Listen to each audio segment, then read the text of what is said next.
好，來鄉親啊，繼續來看軍購案有正面的發展。立法院朝野黨團召開協商，同意授權行政院先甲美國簽署拖式飛彈等等的法計書，而且嘛，佇今仔日的議會二讀通過了。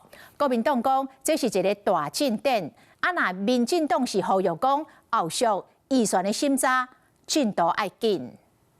行政院應於簽署後即刻向立法院提出完整相關武器交貨期程報告。軍購案有正面的進展，在議會二讀通過。立法院長韓國瑜宣讀協商結論，包括標槍飛彈、拖式飛彈等等軍售佇簽約期程3月15到期前，授權行政院先甲美國的方面簽署法計書。啊，那海馬斯多管火箭飛彈系統面臨着3月26日期限，國防部強調講，這未當擱延啊。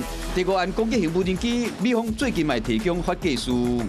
台灣的民眾沒有人會認為說海馬斯這樣強大的這一些這一些飛彈對於台灣整個安全的一個防護，它是不重要的。昨天他們也同意了，當然是一大進展哦。那先前我有先建議，就是國防部顧部長可以先跟美方申請延期哈。那當然，這個延期是讓我們有更多充裕的空間跟時間能夠討論。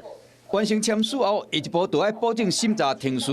不過上緊，嘛要等到國防部外交委員會、民進黨的調委陳冠廷在3月23日排案審查，是講在這個協商過程中，國民黨立委黃仁可能翕到目睭刻刻在休困。我也表達了，就是對於經購的一些議題。那後來之後有一點累，但是閉幕了一下子。那當然，這個是一個不好的示範。